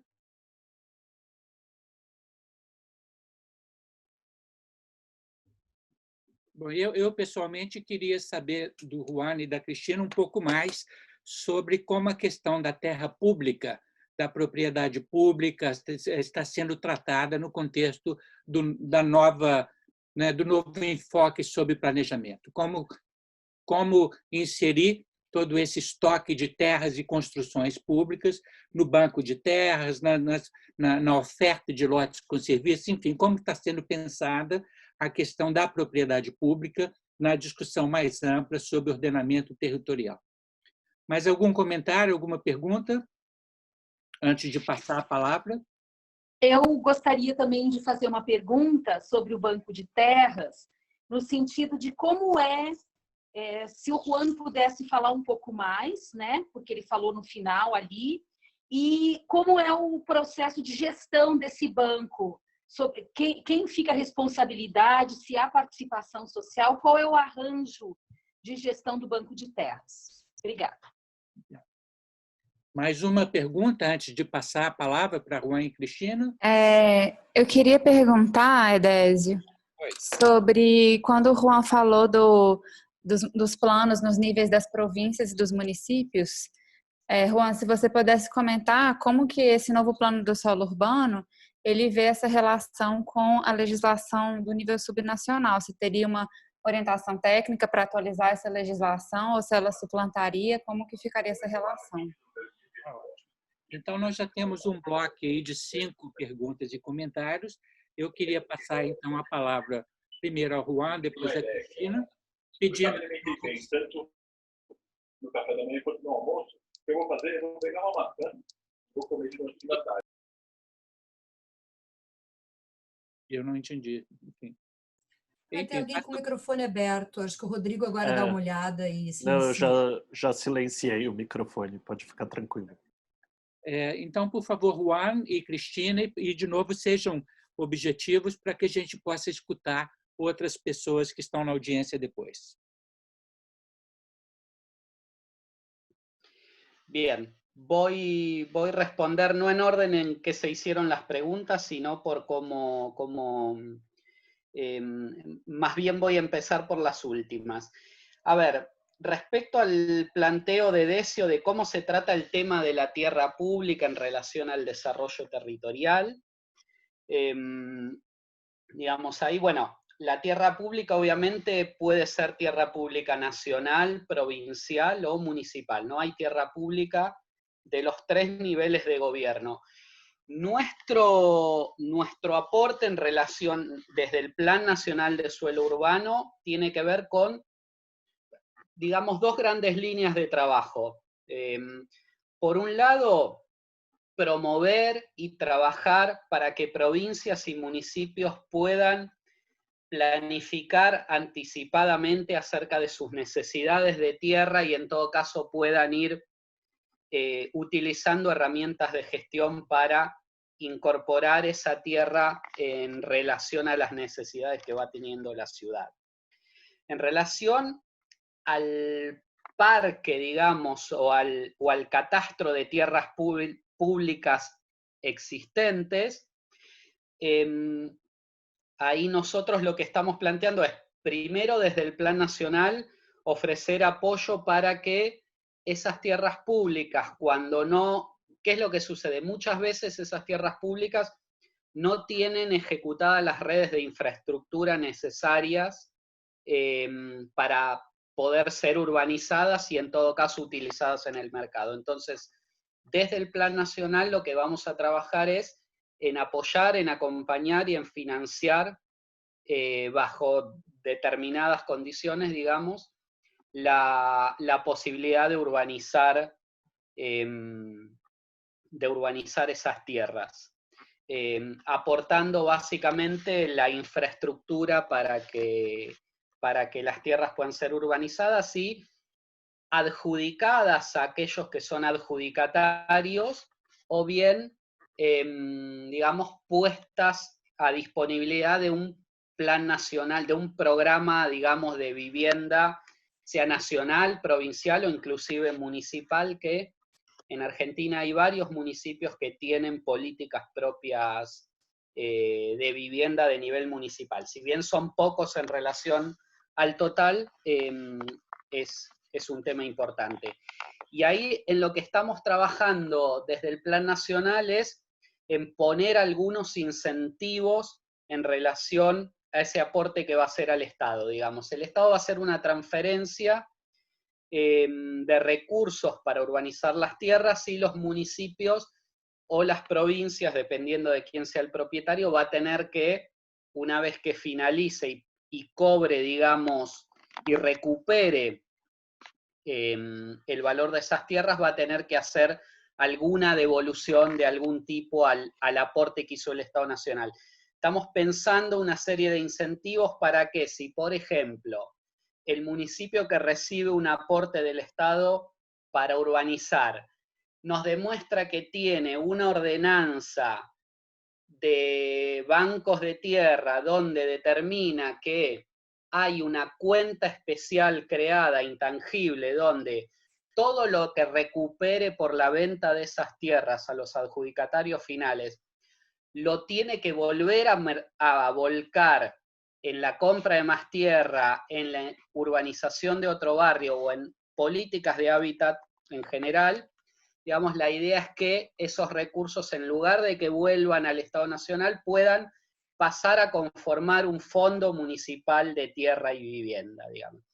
En ese sentido, también estamos pensando la idea de esto de la gestión de la tierra municipal, digo, no es crear el banco de tierra por crear el banco de tierra en sí mismo, sino en conformar sistemas de administración de los inmuebles que sirvan para dar respuestas y crear un fondo que se autoalimente cíclicamente, digamos, de urbanización de las tierras, de transferencia a los adjudicatarios finales, pero de recuperación de eso que se transfiere, obviamente, a valores accesibles, en cuotas que sean accesibles a los diferentes grupos sociales, pero para nosotros es muy importante si logramos que cada municipio que participa del Plan Nacional de Suelo recupera estos recursos para reinvertirlos en políticas de tierra y vivienda, digamos. Entonces, en ese sentido está pensada la articulación de la tierra pública con el plan y con el desarrollo territorial en general. Y esto responde un poco también al planteo que alguien hacía respecto a cómo se gestiona o cómo es una gestión adecuada de un banco de tierras, digamos. Nosotros también pensamos que los bancos de tierras más virtuosos son aquellos en los cuales no solo el Estado expropia cada tanto tierra o sale a comprar tierra, sino que utiliza los diferentes instrumentos urbanísticos existentes para obtener suelo que pase a engrosar ese banco de tierra y que sirva para que el municipio, digamos, tenga su propia política. Y ahí hay diversas experiencias en Argentina, pero también en Latinoamérica, digamos. Por ejemplo, a partir de la Ley de Acceso Justo al Hábitat en la provincia de Buenos Aires, muchos municipios que están permitiendo urbanizar a partir de unos cambios normativos y la utilización de un programa que es el programa Lotes con Servicios, los municipios están poniendo como condición para viabilizar esas urbanizaciones que los propietarios de la tierra paguen al municipio una contrapartida por permitir esa urbanización, que en definitiva es una contrapartida por la valorización que la decisión administrativa del Estado genera. Entonces nos parece que ese es un modelo que puede funcionar. Por supuesto, esto no se trata de urbanizar en cualquier lugar, siempre obviamente esto tiene que estar relacionado con el plan urbano local y el plan de desarrollo territorial local, y ahí también respondo la última pregunta que hacían, bueno, ¿cuál va a ser la relación entre el Plan Nacional de Suelo y la política, digamos, municipal de tierra, ¿no? Por eso, digo, para nosotros es muy importante no solo el programa de producción de suelo, sino también y fundamentalmente el programa de capacitación y asistencia técnica para trabajar juntos con provincias y con municipios en mejorar las prácticas urbanísticas y las prácticas de regulación del suelo. Perfeito. Muito grato. Cristina? Listo. Bueno, un poco complementando lo de Juan, creo que lo de lote con servicios es central, porque hay mucha demanda que desde la etapa de la dictadura que cambiaron la normativa, era la forma de producir buena parte de la periferia, era acceder al lote y cada uno después se autoconstruía con un crédito, por autoconstrucción o por construcción, digamos, por arquitectos, por técnicos, se accedía a la vivienda. Y esto se obturó, y entonces hay mucha demanda, y en una parte, en un sector puede ser incluso política como sería preventiva respecto a los asentamientos, porque también hay una parte que está creciendo en la Argentina que es muy preocupante, que son estos loteos piratas, incluso en condiciones bastante violentas. Es un fenómeno muy nuevo, y se está haciendo no solamente dificultando el acceso al suelo urbano servido para los sectores medios, sino que también los sectores populares hace difícil la ocupación, miedo a desalojo, muchos desalojos, y después caer en redes mafiosas respecto a este acceso. En relación a la pregunta de Renato, es bastante distinto en Argentina que en Perú. No tenemos muchos antecedentes de estos papeles, no era un certificado de posesión, sino que vivías ahí. O sea, nunca se pensó en un certificado de posesión, sino que era certificar tu domicilio. Como muchos asentamientos no tienen una dirección, es simplemente tener domicilio. No tenía ninguna idea de posesión. Después, para acceder a los servicios no resultó, de hecho, ni siquiera con todo el apoyo del Estado en su momento. Las empresas privadas de servicios se murieron de risa a todas esas propuestas de con un papelito dame el servicio, ni siquiera con la presencia del Estado, de estos organismos del Estado.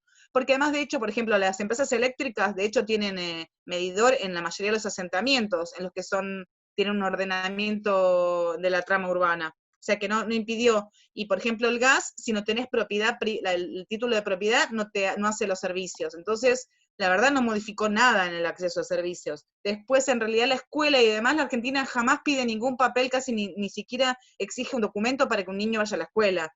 Con lo cual nadie deja de ir a la escuela tipo de papel, como pasa a veces en otros países. Y en respecto al trabajo, puede ser incluso peor para el trabajo, porque si vas a poner que vivís en la calle, en villa tanto, manzana tanto, casa tanto, tenés un certificado de vivir en una villa y que el mercado de trabajo te expulsa.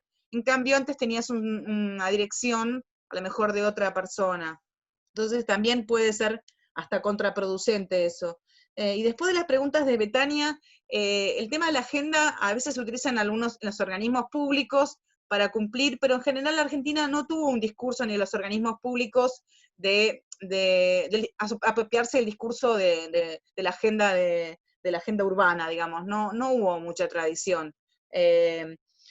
Sí, a veces algunos organismos de derechos humanos, y a veces nosotros también apelamos a mirar esto. También pasa que la agenda urbana cada vez es más laxa, más diluida, pero yo creo que es como un instrumento a utilizar y que por ahí lo estamos subutilizando, ¿no? En algunos debates públicos. Y sobre el derecho a la ciudad sería muy largo hablar. Yo creo que en Argentina y en el área metropolitana, pero también no solamente en el área metropolitana, se utiliza la idea del derecho a la ciudad, pero no se la llama derecho a la ciudad. Pero si uno decodifica los discursos, en un montón de conflictos están hablando de eso. Los únicos que utilizan ese término son algunas organizaciones que están en áreas centrales, que enfatizan esto de la ciudad. Después algunos plantean, derecho a la vivienda, derecho a la localización, derecho a permanecer, derecho a los servicios, a veces todos juntos o fragmentados, y que hay una idea de que no es solamente el acceso a la vivienda, está bastante instalado, pero no se utiliza, hay una bastante dificultad para apropiarse de la idea de derecho a la ciudad, pero sería como muy largo para hablar. Graças. Eu acho que ainda temos tempo para mais uma rodada rápida de 3 perguntas. Alguém quer se manifestar? Eu já coloco uma pergunta. Eu queria saber como, na proposta nova do plano, o ordenamento territorial, se faz a articulação entre o ordenamento territorial em si e a questão da tributação sobre o solo. Se existem propostas interessantes sobre a tributação da propriedade, das formas de transmissão da propriedade, e também se a solução em termos jurídicos é sempre uma solução de propriedade individual, ou se há espaço para discussão de outros modelos, outros formatos que levem a propriedades coletivas, por exemplo. Mais 2 ou 3 perguntas, alguém tem aí pronta? Hola, sí, buenas noches. No sé si se me escucha. Tengo pregunta desde Argentina. Quería agradecerle a Cristina y a Juan las intervenciones, pero quería preguntarle a Juan una pregunta, que es que en Argentina, durante el periodo de Macri, la Agencia de Administración de Bienes del Estado centralizó las funciones de producción, gestión, administración de suelo e inmuebles en propiedad del Estado y, armó un catastro nacional de los inmuebles en propiedad del Estado nacional, provincial y municipal, y mi pregunta era cómo el plan articulaba con la función de esta institución como el AVE, y qué planes, o sea, si no hay superposición de funciones entre el plan y el AVE, eso. Ótimo, muito obrigado. Mais alguma pergunta? Sí, me gustaría analizar un poco comparativamente con los otros países, tal vez con Brasil y con Perú, el tema de la provisión de servicios y la relación con la regularización dominial. En mi opinión, muchas de las trabas que tiene la prestación de servicios regulares, digo, porque muchas villas tienen servicios de agua potable o de electricidad, pero no son servicios regulares en cuanto a que no están jurídicamente servidos, digamos. ¿Esto qué quiero decir? Que las prestadoras de servicio en Argentina se rigen por, tienen que estar ubicadas sus infraestructuras en suelo público, en vías públicas, ¿sí? Esto es un problema porque las villas y los asentamientos, muchos no tienen esa delimitación de calles y de vías públicas, y por lo tanto creo que esa es la principal traba para que realmente los servicios lleguen regularmente hasta el domicilio, ¿no? Con lo cual, un certificado de domicilio, digamos, no sirve porque no está superando esa traba jurídica, ¿sí? Respecto a toda la regulación de la prestación de servicios públicos. Quisiera saber si esto es así también en los otros países, y bueno, y también recordar que una de las primeras funciones del urbanismo moderno, digamos, es esa justamente clara separación entre espacio público y espacio privado, que en la ciudad se formaliza con las manzanas, el amanzanamiento, digamos, o distintas formas, pero y la división es entre calle o vía pública, espacio público y espacio privado, es la característica de la urbanización moderna, ¿no? Y que en las villas esto no se está cumpliendo, entonces al no estar esa cuestión jurídica saldada, no se puede saldar la cuestión de los servicios. Obrigado. Mais algum comentário, pergunta?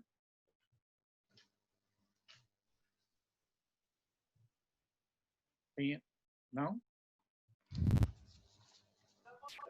Sí. Marcela. Sí, ahí ya estaba haciendo una pregunta escrita, no sé si la quiere leer. ¿La quieres leer? Ah, sim. Tem uma pergunta no chat. Fala, repete. Você pode ler?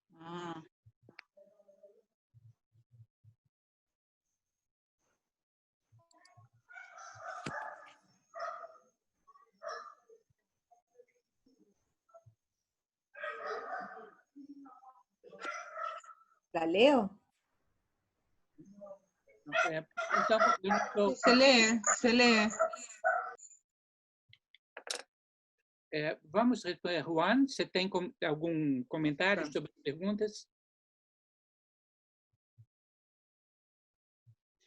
Sí, Edesio, vos planteás una pregunta clave, la relación entre ordenamiento territorial y tributación.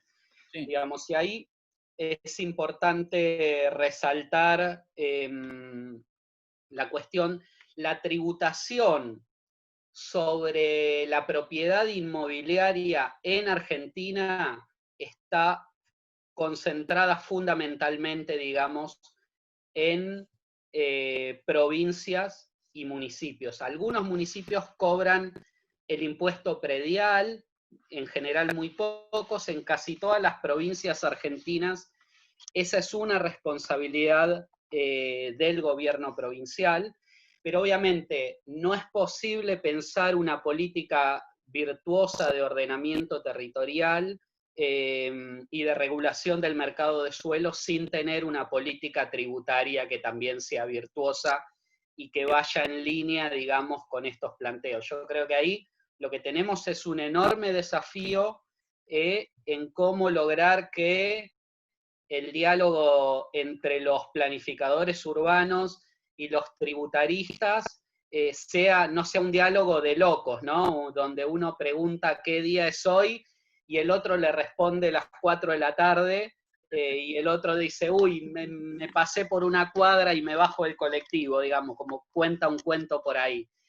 Me parece que es un desafío enorme y lo que podemos aportar ahí desde el plan nacional es la idea de construir juntos, debatir juntos y capacitar en lo que podamos, digamos. Capacitar es no solo lo que a nosotros se nos va a ocurrir, sino también recuperar, y en eso vamos a trabajar mucho, y hacer conocer experiencias virtuosas de políticas urbanas, de políticas de suelo y de políticas tributarias que existen en diversos municipios del país. Que está bien, cuando uno mira en el volumen global, dice, bueno, son como gotas en el océano, ¿no? Son muy pocos casos. Bueno, pero también nos parece que en el marco de la mesa intersectorial que estamos planteando y las propuestas de capacitación, ahí hay mucho para aportar.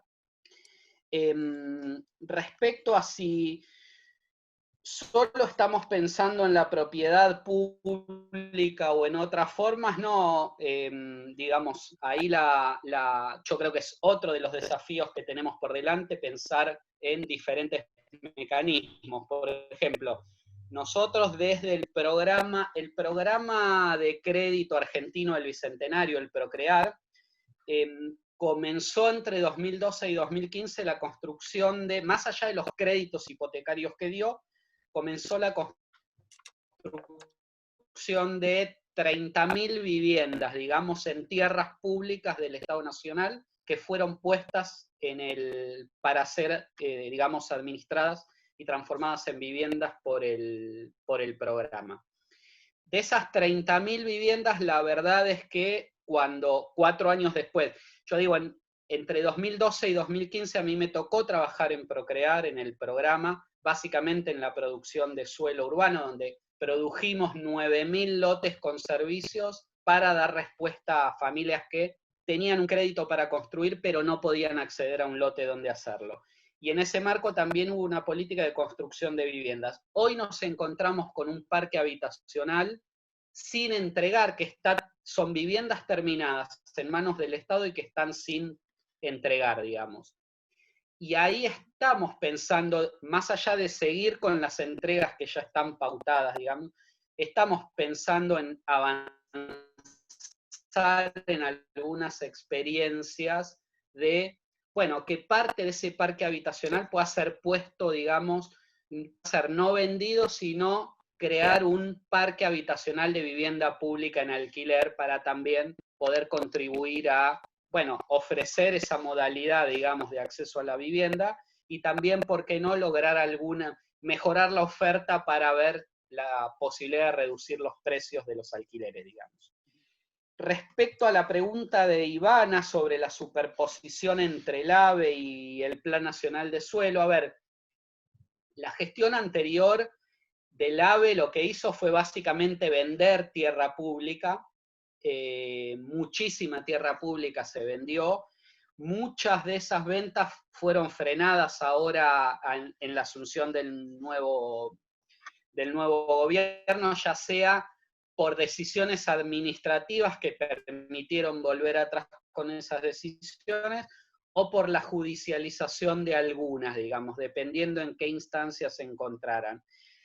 Pero respecto a la superposición, desde el Plan Nacional de Suelo, nosotros no vamos a adquirir suelo, digamos, para el Estado, porque ahí sí habría, digamos, una superposición con la Agencia de Administración de Bienes del Estado, que no es que es el único organismo que puede comprar, digamos, pero obviamente tendría que intervenir.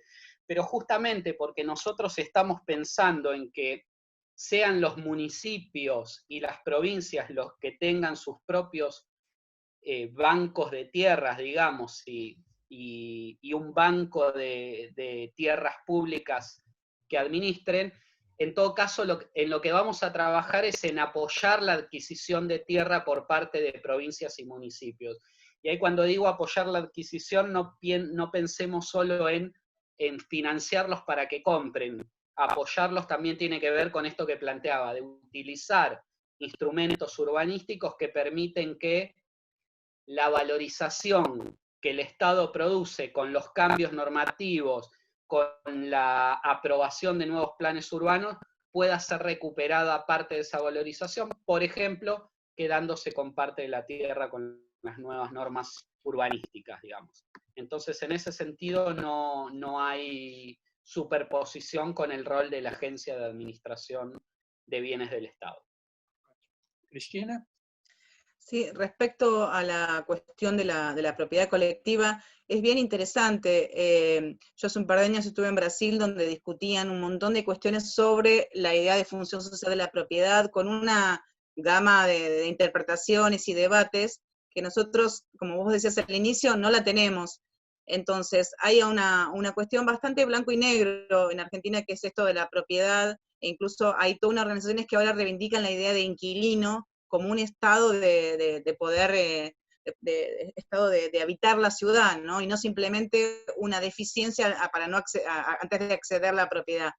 Creo que en respecto a los asentamientos, ahí hay una cuestión de que la gente no quiere digamos, una propiedad colectiva. Los únicos que lo reivindican son sobre todo el MOI, que viene también con una fuerte influencia del FUCBAN de Uruguay, pero hubo un debate en la época del último gobierno de Cristina Kirchner del Código Civil, y hubo un intento de poner, digamos, la función social de la propiedad o también la propiedad colectiva, y no hubo ningún tipo de margen de ninguna fuerza política de incluirlo, o sea que es bastante reactivo todos esos términos, y sí bien complejo en la regularización nominal de asentamientos, que aparecen en muchos casos la idea de propiedad horizontal, forzosa, que también genera rechazo, porque, digamos, a veces para cumplir con unos espacios mínimos se subdivide, y eso sería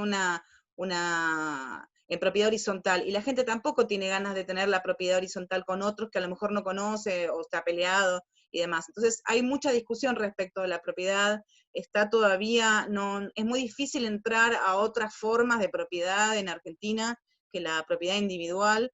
Aparece en los debates, pero es muy fuerte, y sí solamente existe para los pueblos originarios, ¿no? Que está contemplado que son los únicos que en Argentina pueden plantearse la propiedad colectiva. Y respecto de los servicios y el certificado de domicilio, de hecho, digamos, depende acá la tipología. Los asentamientos del conurbano tienen desde la década del 90, tienen medidores de luz, con pilar de luz, con una factura, y son usuarios. Sí, el gran complejo es donde ahí, en las villas, sobre todo en Capital, hay gran problemas de acceso a la calidad del servicio, cortes de agua, cortes de luz, bueno, y demás, que es un tema también muy sentido y muy demandado, digamos, no solamente la vivienda, sino el servicio, porque la vida cotidiana no es así, tan es así que ahora, incluso en contextos de pandemia, salió un fallo judicial que obliga a la ciudad a proveer de internet, que las villas no tienen internet y los chicos no pueden acceder a cumplir con las tareas. Pero sobre todo creo que hay un desafío en articular las políticas de suelo que plantea Juan con la de los asentamientos, y los asentamientos tienen una envergadura tan grande que muchas veces se prometen planes, digamos, que no tienen capacidad de cumplirse, y también es una acumulación digamos, de frustraciones a los habitantes de la villa. A mí me asusta cuando se plantea un plan tan grande, con tantos barrios, y después que sea una frustración más. Creo que es una gran deuda social, aparece muy claro, y tiene además una faceta social que tampoco se abarca, que son barrios extremadamente estigmatizados, digamos, con lo cual no hay tampoco a veces legitimidad para que los gobiernos lo pongan en la agenda, porque aparece ciertos sectores, de los sectores medios altos, medios bajos también, que plantean que el Estado no debe otorgarle la tierra, porque aparece todo un imaginario, incluso de la época de la dictadura, que lo que hay que hacer es erradicar, y todavía no está en la agenda pública, de la opinión pública, de la sociedad, que es un derecho de los estados radicar, aún incluso con esta última ley del 2018. Entonces también hay una cuestión muy compleja de colocar en la agenda pública, y creo que articular las políticas también en esta, la de los asentamientos, junto con la del acceso al suelo, las políticas de suelo. Creo que el gran desafío es que, habiendo un ministerio con varios ejes, falta también la de vivienda nueva. Bueno, cómo articular los tres es un tema bien complejo. Graças. Eu acho que temos ainda tempinho para uma última rodada de comentários e perguntas. Eu queria, então, lançar essa pergunta. Foi colocada uma ênfase na importância da capacitação técnica dos gestores urbanos, municipais e nas províncias, da capacitação, não é, dos urbanistas, e como fica a questão da capacitação dos operadores do direito. Eu acho que no caso brasileiro, por exemplo, isso tem sido um fator muito importante de dificuldade, de obstáculo, de resistência. Quer dizer, toda essa cultura urbanística que o plano propõe encontra resistência numa cultura jurídica ainda muito hostil à ideia, não é, do ordenamento territorial, à ideia da função social da propriedade, à ideia de que o Estado tem, né, o poder de intervir no domínio, né, da estrutura do solo, da propriedade privada, no sentido de encontrar um outro equilíbrio entre interesses individuais e interesses sociais e coletivos. Eu acho que é uma questão que, no contexto da pandemia, veio à tona com muita força no mundo inteiro, né? A necessidade desse novo equilíbrio. Então, como que vocês veem, no caso argentino, existe hoje uma sensibilidade maior dos juízes, dos promotores, dos advogados, dos juristas em geral, para esse ideário da reforma urbana que vocês estão propondo? E é o caso também de investir no sentido da capacitação, né, sócio-jurídica de todos esses atores? Mais alguma pergunta, algum comentário nessa última rodada?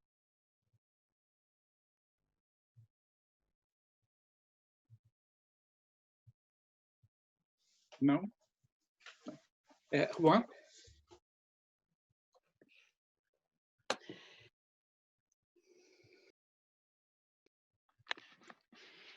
Edesio, nada, planteas un tema fundamental y que es un enorme desafío. Nosotros ahí planteamos,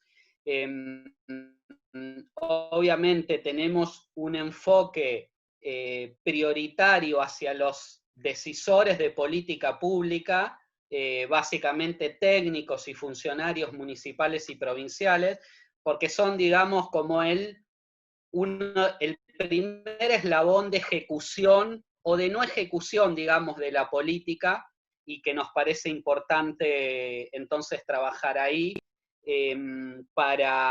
bueno, porque, a ver, cuando hablamos de capacitación, obviamente no es solo, yo no creo, y en general nosotros no creemos que solo hay un tema de falta de conocimiento, digamos, en relación a los instrumentos a aplicar y en relación a la formación. Ahí está un poco esta idea, ¿no?, de las 3 I, ideología, ignorancia e intereses, digamos. Yo creo que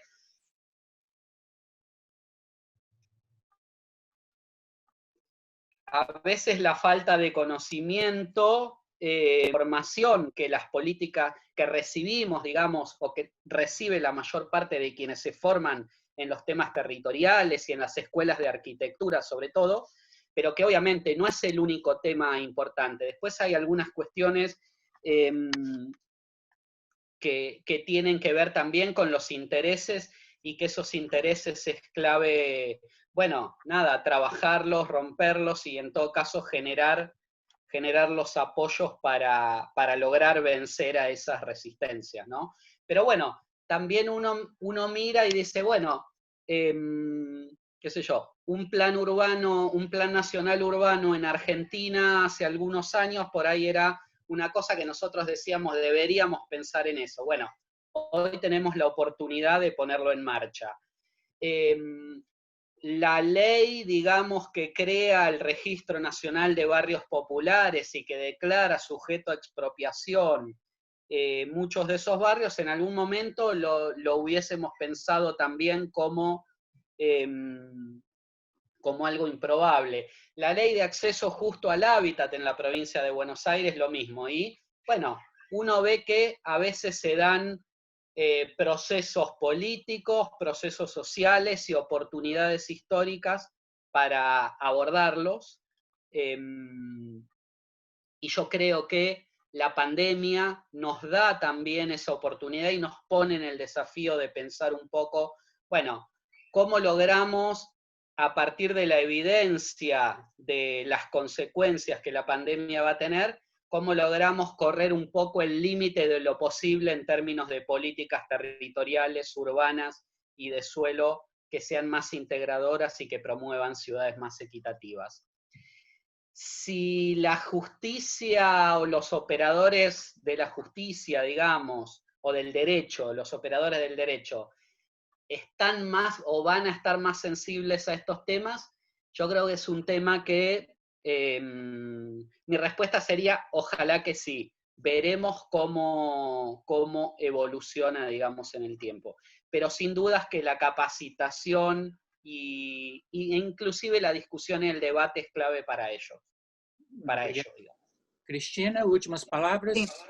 Yo creo que también es un punto central, porque sobre todo si hablamos de propiedades pública, privada, o sea, desde la decisión política de un gobierno a intervenir en esos aspectos, hay tal complejidad que la capacitación para mí es un elemento central y por eso el plan lo tiene, y creo que para mí recuperar ese aspecto que venía de experiencias anteriores también, porque nada surge de cero, digamos, hay contextos, pero se recuperan experiencias anteriores, creo que para mí es un elemento central la capacitación. Y respecto a lo jurídico, yo ahí plantearía que hay dos planos. Por un lado, a nivel hay un gran desarrollo lo que es servicios jurídicos de proximidad y defensorías. Esos hay una alta sensibilidad a estos temas de incorporación de la perspectiva de los derechos sociales y culturales, económicos y culturales, de estos parámetros internacionales, las discusiones de las complejidades que en la práctica la normativa en relación a los procesos sociales, que creo que eso se fue fortaleciendo,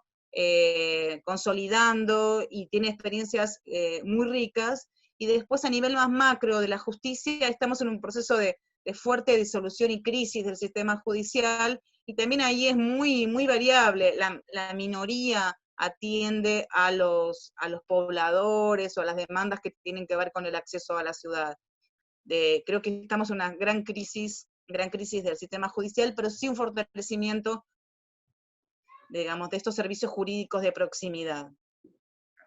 Eu queria, então, passar a palavra para a Letícia, para que ela faça um comentário final, encerre o debate, e deixando aqui meus agradecimentos aos apresentadores, Juan e Cristina, e também a todos os que colocaram suas perguntas e comentários. Letícia, por favor, seu comentário final e o encerramento do debate.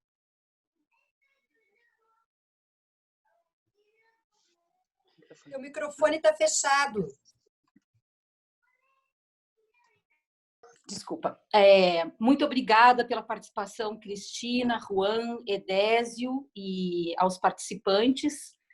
Foi um debate muito rico, que mostrou como esse plano é ambicioso e está buscando articular os diferentes níveis de gestão, envolvendo também a população e diferentes aspectos no que se refere à propriedade pública, a criação de solo para o banco de terras e poder ter uma distribuição de acordo com a demanda, o tema da regularização fundiária que ainda precisa ser aperfeiçoado a partir da legislação existente, o cadastro dos bairros.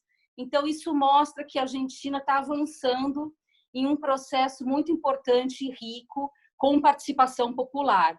E para nós do IBDU é muito importante ouvir isso, porque estamos aqui no Brasil buscando não deixar que os retrocessos aconteçam, mas é sempre importante a gente poder ouvir ideias e sugestões novas de como podemos avançar. um processo de gestão do solo participativo, inclusivo e com justiça. Muito obrigada. Obrigado, então. Boa noite a todos. Rodrigo, muito obrigado pela coordenação tecnológica. Abraço para todo mundo. Muito obrigado. E o vídeo vai ficar disponibilizado no canal YouTube do IBDU, não é isso? Tá? Isso mesmo, Edésio. Tá bem. Obrigado. Boa noite. Obrigado a todos e todas. Boa noite. Buenas noches, Juan, Cristina. Buenas noches. Igual. Buenas noches, gracias. Valeu, Cristina. Valeu, Juan. Gracias, muchas gracias. Chao, hasta luego. Hasta. Excelente. Hasta pronto. Hasta pronto.